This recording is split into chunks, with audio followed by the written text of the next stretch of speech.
स्मृति ईरानी जी, आजकल किताबों की जंग चल रही है। एक किताब आपने लिखी, कल एक रिलीज़ हो रही है जिसका एक अंश निकला था और उसी से कहर बरस गया, जो मनीष तिवारी जी ने लिखी।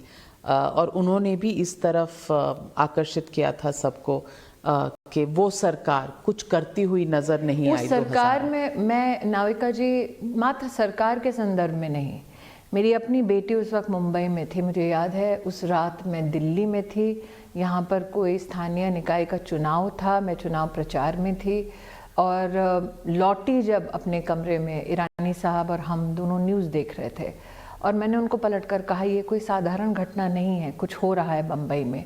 मेरी चिंता ये थी कि ससुराल वाले ताज में थे, बेटी कॉलेज से निकलकर वो सब पास आउट होने वाले अलमनाइज के साथ लियोपोल्ड, जहाँ पर अटैक हुआ, वहाँ पर थी।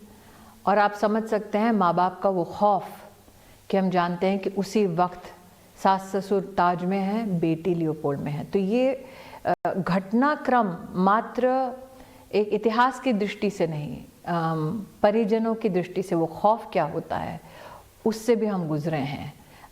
कुछ दोस्त हैं जिनको हमने वहाँ पर खोया।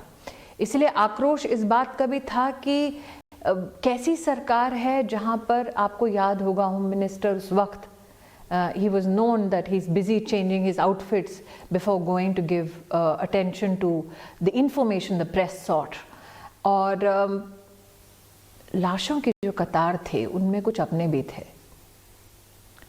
तो कहीं ना कहीं मुझे लगता है कि अगर आप एक किताब का उल्लेख कर रही हैं जिसमें कांग्रेस के नेता का वक्तव्य है कि उस सरकार ने कुछ नहीं किया, यह हकीकत तो सब जानते हैं कि उस वक्त युवराज पार्टी में मसरूफ़ थे। सरकार इस जद्दोजहद में थी कि करना तो क्या करना, कौन करेगा, क्योंकि रिमोट किसी और के हाथ में था।